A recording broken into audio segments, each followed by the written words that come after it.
Hello and welcome to another episode of the Aspire to Inspire podcast. My name is Frank Wolf. I'm one of the co-founders of Staffbase, and I'm really happy to be here today with Marco Andre and talk about artificial intelligence and how it can be used in marketing, communication, other fields. What are the learnings, and also how to explain it to your leaders. Marco, really great to have you here. And yeah, it would be great if you can briefly introduce yourself. Hi, Frank. Thanks for having me. I'm Marco. I currently work a lot on the AI space. I do a few keynotes. I speak, do workshops, and my focus is really helping leaders bridge the gap between business and technology right now. Other than that, as you can tell, I'm a big Lego lover, as you can see behind me. So that's a very big part of my life, and I literally cannot hide that. Amazing stuff. I guess a lot of time went into this, right? Yeah. So do you know the hours? No, Lego Fair, lovers don't fair count to the hours. say. I mean, I can tell you some of these models. The ship there, it took like 60 plus hours just to build. So yeah, they just add up. Perfect. Is there any connection between AI and Lego that you know of right now? Interesting that you say that. I build Lego exactly because it takes me off screens, it takes me off connection. Is a bit something that I can do with my own hands and then build, and then the output is mine, even if I bought it and if I follow instructions.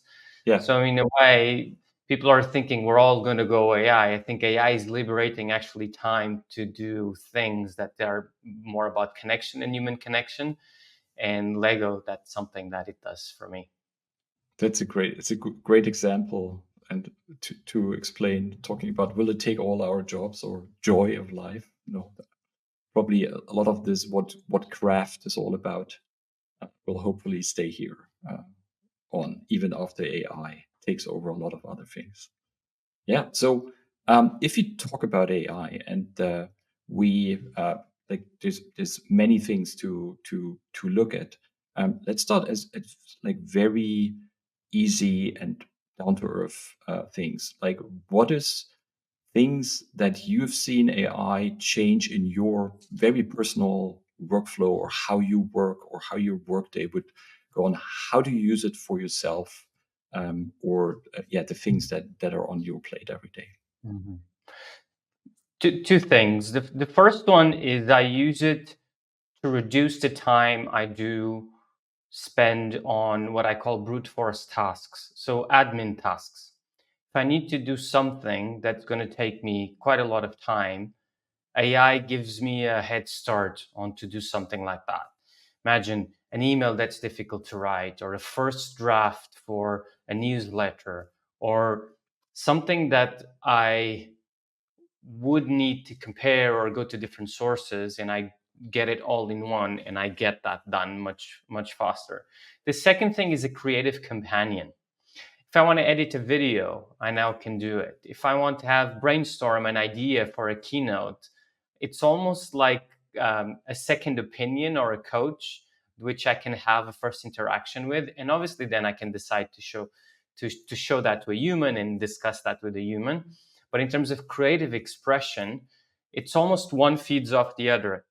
I liberate admin time, which liberates energy, brain power, creativity, which then when I want to go and do something creative, I also have tools to go much faster from idea to product.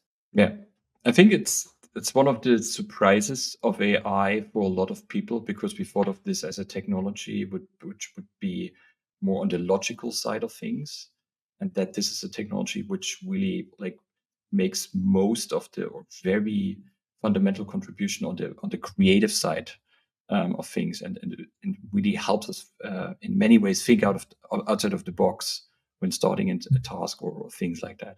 Is this also one of the reasons why AI is interesting for the marketing side of things in general for organizations? Yes, 100%. I think this is the most incredible time to work in marketing, because what you have now is the things that used to be the admin part of marketing, now they can be done automatically. An example, Adobe Max launched something 2 weeks ago, which you do a design of a banner, for instance, and then you need to redesign it for every platform. Now you can do that at the touch of a button. So that part liberates time. The second thing is, in marketing, you can go from idea to concept to product to story incredibly faster. Yeah. Which, yes, some people say that a lot of bad content is going to be created. That's true, but the average quality of content is going to go up. Which means if we're not using these tools to bring our product to market, by default, we're going to be below average. So I think it's a challenge for us as marketers, but for me, it's an incredible time to be working in marketing. Yes. Absolutely.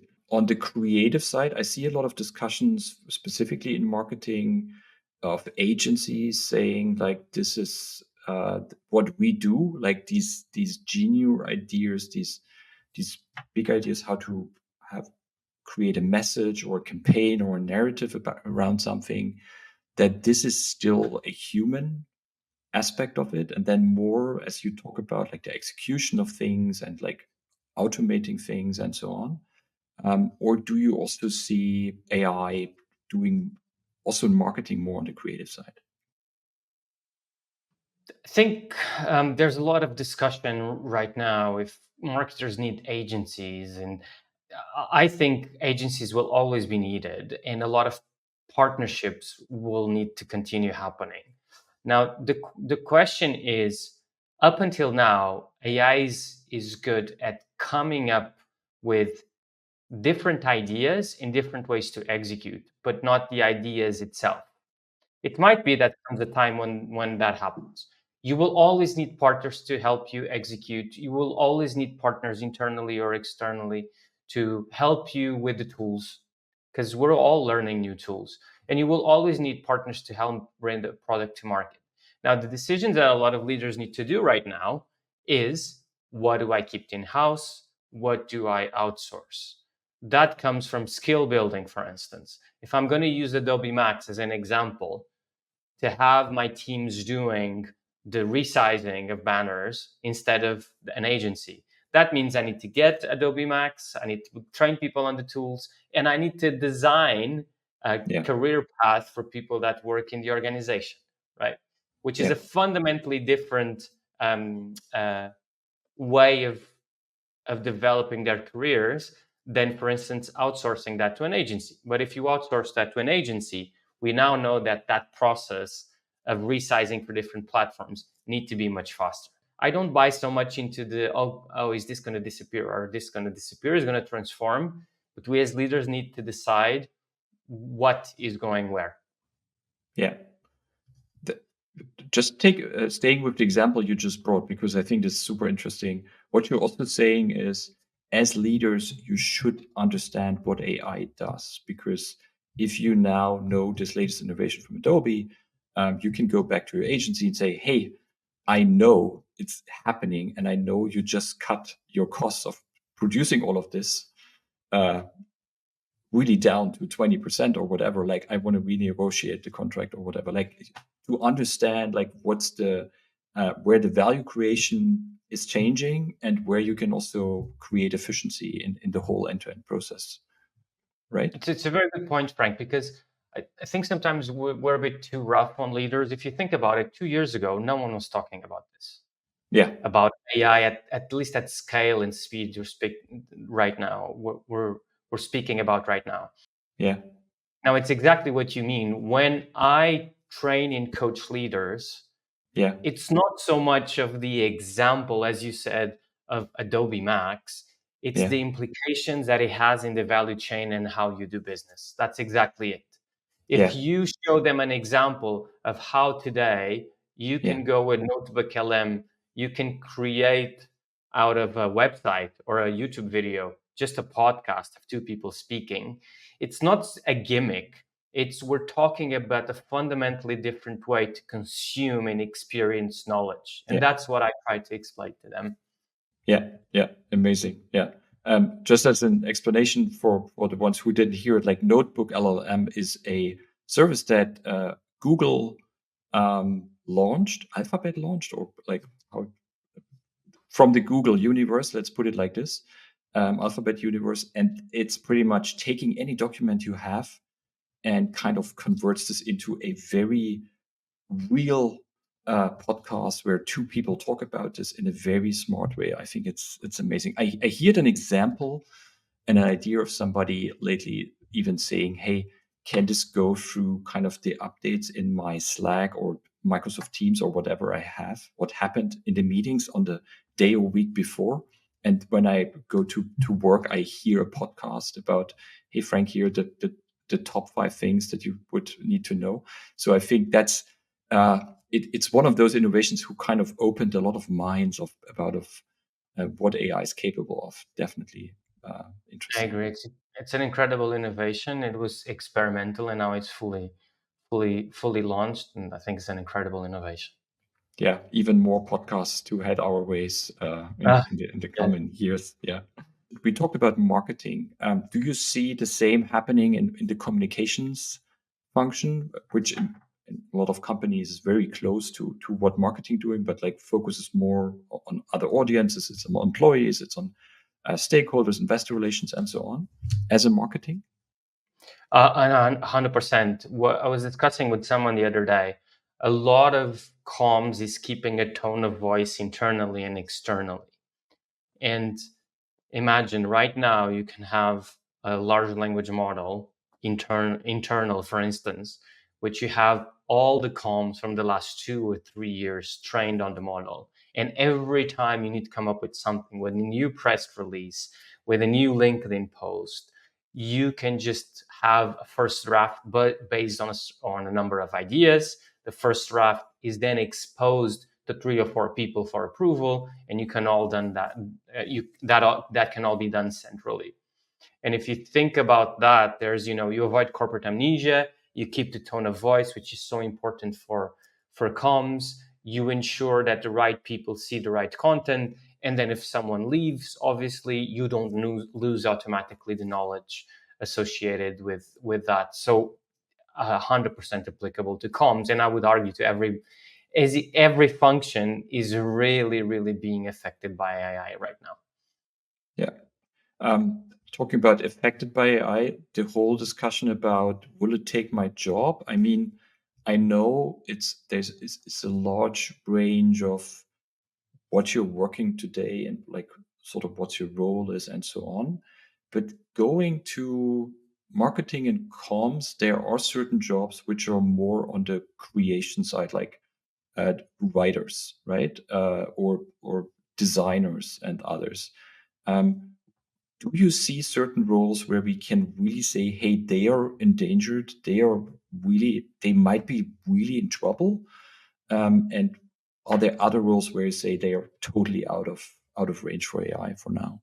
I think what's happening with AI is the cost of knowledge is coming down to zero. What's happening right now is what happened with blue collar workers in the Industrial Revolution.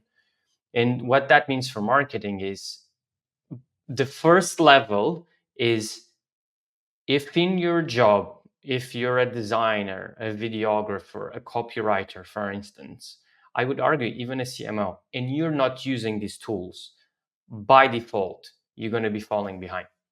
It's like me saying that today I don't know how to use PowerPoint or Excel. I wouldn't be qualified just to do the job of a business leader. Now, I don't buy into this idea that these jobs are going to disappear. Historically, that has never happened. I think the jobs are going to transform. I think specifically we are all guessing right now how our jobs are going to look like. I don't think anyone has the answer. I think for marketing, what this means is, someone that I know the other day, they used a really good expression. Marketing is going to be more about editors rather than creators, because now you have the tools and you can create so much content. But then what's going to differentiate you, how you stand out, is how you edit and bring that content into the world. So if you take that to your question, Frank, it's exactly that. The videographer that doesn't use these tools will be by default be left behind. But I don't buy so much into the idea that jobs are going to disappear. Yes, as you said, jobs that are closer, that where the tools are very good at, they're more in danger right now. But I think those jobs are just going to transform. Yeah. It's going to be very exciting to see how this plays out in the next couple of years. Great to be around all of this. I've seen in your LinkedIn profile, and Novartis is one of your companies you worked at, and I've seen you working there working on employee experience, and I've seen the line bringing marketing to HR, and I wanted to, because I also studied marketing, and I think if you come from a marketing background, it gives you a very nice and unique perspective on a lot of things in life. And it's really helpful to kind of apply this to communications, HR, and other things. And that's why I had to ask you, can you shed a bit more light on what marketing can do to HR? And maybe even if you have any thoughts on what AI can help in that process as well. There's data that shows that the biggest driver of customer experience is employee experience. And HR is a major driver of employee experience. And this is relatively empirical. If I want to give the best customer experience to my customers, but then if I, as an employee, I am not treated at the same standard, I don't have the incentive to do that. And that's what I did when I was at Novartis in that job. So if you think about HR, there's a lot of things that happen every day in all the interactions between people that you can anonymize any kind of personal information, and you can drive insights that allow you to get a pulse of how people are feeling and what are the message that you can push to them. That's basically customer experience and insight if you think about marketing. The second thing is content.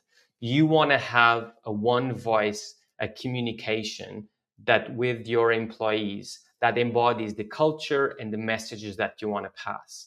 And to do that, think about the example I was giving you. If you're creating an internal newsletter, or if you're doing communication with a certain employee, you can do exactly what CRM has done for marketing for the last 20 years. And the last thing is, which for me was and still is the biggest opportunity to AI and HR. HR is plagued by 30 to 40% of admin work, which means that people that work in HR, they don't have time to do what drives them to the function, which is communication with people. Think about if AI liberates 20% of their time on tasks that probably, imagine, 80% of the questions asked are probably 10 in any given country. What if you could create a GPT with that, and immediately you get a question from someone and you get an answer going to the GPT, and you get a standard answer optimized in real time? That will liberate time for things that are incredibly more about human connection. And I think that has an incredible impact on employee experience. Yeah, definitely. Something that a lot of also our customers think about, and thinking how they get this technology closer also to their frontline employees, like everyone in their employee base. Definitely a big lever coming up there. Yes. You talk a lot about AI also to leaders. Let's say you have an average board member, CEO of a larger company you talk to. What's the one thing I wanted to ask, what they don't understand yet about AI? Obviously, they are all smart. They know what AI is. They see the potential. What's the one thing they are typically most surprised about to learn or to get insights on? Or is there one thing? The thing that they normally ask me for help with is understanding how that will change ways of working across their value chain. So they understand it, they buy it, they know that it's here. They have concerns, ethical concerns, legal concerns, which are very rightful. But what they want is to help understand how do they navigate that? And second, what does that mean for their teams and their jobs? So examples, as we were discussing, how do they partner to get tools? Do they buy, do they build, or do they borrow? Second thing, how do they educate people at scale in a way that AI is just not a one-off thing, but actually they're reskilling the whole organization? Third, if we go function by function, what are the tangible changes and how they go to market? And fourth, which normally is also a big source of questions, is how do you continue to get insights from customers and consumers in a world where we won't have as much access to, for instance, search insights? So a lot of it is, think about this. If in 2 years someone is using an agent to buy something for you, Frank, I will be tracking the behavior of an agent and not your behavior. And if that is done within an LLM, if I don't have access to whatever you're discussing on LLM, as I have with search, not at personal level, how am I going to figure out what are you actually looking after and insights about you as a consumer?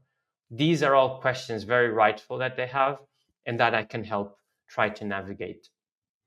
Yeah, super example. And I think that it's a nightmare for a lot of marketers and others out there, like saying you just look at agents which don't give you a lot of data. Like that's it will, if it comes like this, there's a lot of power going to the AI agent companies. Probably well understandable why a lot of money is flowing there right now in this regard. Yeah, it's like Amazon at a certain point. Marketers that were marketing and distributing their products in Amazon, a key source of power in negotiating with Amazon was their data, because they would have an incredible insight into consumer behavior. I think you're right. It's going to be exactly the same with any kind of agentic companies or large language models. Is there, you talked about leaders and the advice to say, okay, how can you kind of bring in which tools and how to get this started? Are there best practices that you see of companies who've done this or started a program? I guess like all big companies in the world, or pretty much all companies in the world, are thinking about this. Are there specific examples where you say, hey, here are quick wins, or here's some concrete ideas to make this happen? There's a company, a pharma company called Moderna, and they're being used as an example inside and outside the industry how they did this. Yeah. And if you read the case study they have with OpenAI, what they did was 2.5 years ago, they created something called an AI Academy. And they went from the most senior people to the most junior people, and they trained them on AI. I think that's the first step, and the step that there's enough data to show that's not where we are investing our time and effort, at least not as needed as companies. So what that turned into is they got an understanding across the whole organization, and they were able to leverage this understanding from top leadership to drive initiatives that changed how they went to market. An example, I like to give examples on this to make it concrete. In legal, they created something My Contract Companion, which is nothing more than a custom GPT, which you feed all of your information in previous contracts. You tell them what you need, like review this contract for me, and based on previous information, flags any kind of disparities that might happen. That wouldn't have happened if probably their leaders didn't understand the technology and then become active champions of it. Yeah. Okay. Is there a market actually emerging from your perspective? If you take this program, probably a lot of education companies offering like courses, lectures, and so on. Like probably there's a market coming for companies to kind of build these programs with outside help, I guess. I think there's a market coming for sure. I'll tell you what are the things that, from what I see, that are a gap. I think to talk about AI, we need to talk in a way that leaders understand. So we need to be business minded, not tech focused. That's Yeah. what I would say. And the second thing is examples, examples, examples. You Yeah. need to show them the examples and get them to interact with the technology. I explain generative AI in a very basic way. Is AI you can talk and interact with. Because AI has been here for many years, but you can't interact with your Amazon recommendation engine or your Netflix recommendation engine. The moment they see that this is something actually that you can do and interact with, they start understanding the technology. Then you expand that to what it means for them in terms of their own jobs, and then what it means for their team's jobs and the behavior of their consumers or their customers. And that's what magic starts to happen. And I think that's what we need to do more and more of. Yeah.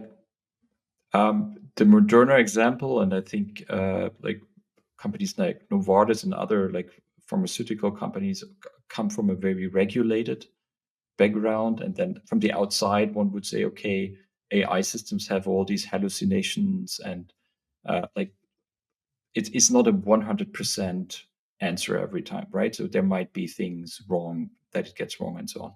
How do you see companies deal with that? I think we have a very deterministic approach to AI, which is wrong, that AI needs to be 100% correct. It is not, and I don't think it will ever be. Yeah. But humans are not 100% correct also. So it will always be a conjunction of AI plus human, and the human is always responsible for the outcome. I think that's how we need to look at it. Is you will be able to get a head start. You will be able to get a first draft of a document or a policy or a view of a contract or a proposal review from procurement for 3 different vendors. But you always need to have a human verifying the output and being responsible for it. I think if we do that in regulated industries and also unregulated industries, I think is the same. We will have a way healthier relationship with AI rather than thinking, okay, I can delegate this 100% and not having to worry about it. I think it fits very well to your point earlier about you go from creator to editor. Specifically there to it's one of the learnings there, like AI can never kind of replace the whole team, organization, whatever. So it will shift sort of jobs and roles in how they are done. Yeah, definitely super important point. Great. Talking about your experiences with talking about AI, and I would like to bring in one point that I see as one of the big challenges. I've actually made some research. If you look at movies and books of the past years, and you kind of look at the role that AI plays in these stories, and it starts with 2001: Space Odyssey, where an AI computer, HAL, goes rogue and tries to kill astronauts at some point, right? The interesting thing is the majority of these stories is AI turning bad at some point in the story and trying to kill humans and so on, like Terminator and other movies are well aware. There are other movies where AI plays a good role, like Wall-E and a few others, but it's much less. So my theory is, in our collective mind, we think AI eventually, once it's powerful enough, it's going to kill us, right? So I would say that's a deep narrative we all have. And it's like a Pandora's box thing. Once there's this one moment when it does that. So my theory is that's deep in all of us inside. And that's why it's really hard sometimes in organizations and to people kind of to convince them, because they say, hey, I have this big, deep underlying fear of the technology. Do you fear AI in the same way? And the second question, what would be your advice in an organization kind of to talk about AI in a positive way? Hmm. I think you have a very good point. I think it was even Yuval Harari that said the same, give the same example, how we grew up with the narrative, the Skynet taking over and everything. Do I fear AI? Yes, I do fear parts of AI. There are parts of AI that I think if they are not regulated or not controlled, for instance, the whole issue around deepfakes, for instance, is profoundly worrying because we're never going to know what's the true or not. So yes, I fear parts of AI. Now, I also try to think, why do we fear AI? Because we've never seen anything coming at this so fast at this scale. But my answer to that is, what is the most healthy way to deal with it? If I just get stuck in fear and don't help both myself and others, that's not going to help me, because this is not going to disappear. This is not going to go away. We have enough data to show that this is going to be with us for several generations. What I try to do with organizations and with leaders is to show them the good, the bad, and the ugly. The good, because it can help them on the day to day. The bad, they need to be aware of it. And the ugly, they need to do something about it. So I have a narrative, a keynote I've been doing called the 7 Cardinal Sins of AI, which is showing that for some of these things, like bias, for instance, like all the investment we are putting on this, hallucination, deep fakes, there's also a side of how we can control it, how we can make it work for us. And that's how I try to approach it. Because if we get stuck in fear and we don't do anything about it, by default, as we discussed, we're going to be falling behind. Yeah, it's a great answer. So in terms of AI regulation, do you have a particular hard or soft point of view on that? It's always a challenge, isn't it? Because you need to have a balance between innovation and regulation. In Europe, we're very good with regulation, but we come at it so fast that we stifle innovation historically. I think we did a good job with the EU AI Act, putting guardrails in place ahead of time.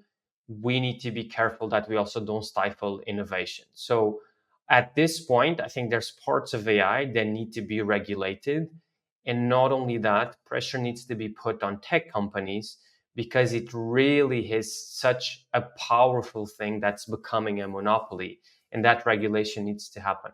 Now, I think we also need to be very careful that that regulation doesn't prevent people from using the tools, from reskilling, because we're facing the biggest reskilling of the last probably 40, 50 years. And if we are doing that, if we're not allowing people to reskill, we are going for major societal and economic problems. So that's my biggest concern with regulation. Yeah. Definitely point specifically around Europe. Like if you want to be a part of an evolution or a development, if you want to influence it, you have to be like an active contributor to it, and otherwise it's others making the decisions. Others will develop it, right? And you will definitely lag behind. Talking about presentations, I wanted to ask you a personal question, because I've seen you present at TEDx in Lisbon, I think in December this year. And that is a well-known event happening around the world at different locations where speakers come together. I think it's usually 10 minutes a speech. Sometimes it's longer. Would be interested to hear. But it's sort of kind of the Olympic Games for speakers, where everyone tries to kind of bring their best self and speaking skills to the stage. How do you prepare for it? What will you talk about? And yeah, what can we expect? So my TEDx will be about the 7 cardinal sins of AI, as I just mentioned to you. The way I prepare is really, I think, 3 things. I focus a lot on the story. I really like to spend a lot of time thinking about a story and something that resonates with people. Yeah. The second thing, and there's no other way, I always laugh when people say, oh, this speaker is brilliant and that speaker is awesome, and I bet they don't prepare. That is simply not true. So I over prepare. I think about the narrative 100 times. I practice my flow 200 times. Sometimes I go in the street with my headphones just for people to think that I'm not crazy and I'm just saying my narrative out loud. And I think there's also then on the day and the day before a very practical thing, which is to figure out that the tech is there, become friends with the people that are actually helping you with the tech, because they're incredibly important. Their job is incredibly important. And on the day, it's all about like body and mind and being present. So I do meditation, I stretch, I do push-ups. I have a playlist just for the days when I do keynote, which I blast on my headphones 5 minutes before going on stage, because I really think it is a gift of people to me that they're spending time to see me talking about something. So I have a duty to go there incredibly energized and give them that energy. So that's how I prepare. Beautiful. Marco, thanks a lot for these personal insights. I will specifically, I learned something that's very helpful for me. I also prepare for presentations, walking the streets and talking loudly. And I never wear headphones yet, and people really think I'm crazy. So I have to go to very lonely places. Otherwise, to the headphone, I really like the headphone one. What's also something we can learn is how passionate you are about the topic. I hear and I've seen a lot of feedback that you are an amazing speaker. So I guess whoever needs and wants a speaker talking about AI to their group organization is probably something that you might be able to help with. As I said, there's a lot of good feedback on the web about you. So great. Thanks a lot for your time. Very insightful. What AI means for us, I would sum it up for me is a very positive, optimistic, and energizing look at this. And one of the biggest learnings for me also was this whole idea as a leader. One thing that you can do is educate your organization, and the other one is on a very practical way, like look at your processes right now, what you're doing right now, how AI is changing things there, and kind of be very open to look into these steps and ask yourself what specifically actionable points do we have that we can change here. So super helpful. Thanks a lot for your time and insights. Thank you for having me, Frank. It was a great conversation. Thank you. Hey, if you're getting value from today's conversation, make sure you subscribe right now so you don't miss any future episodes of the Aspire to Inspire podcast.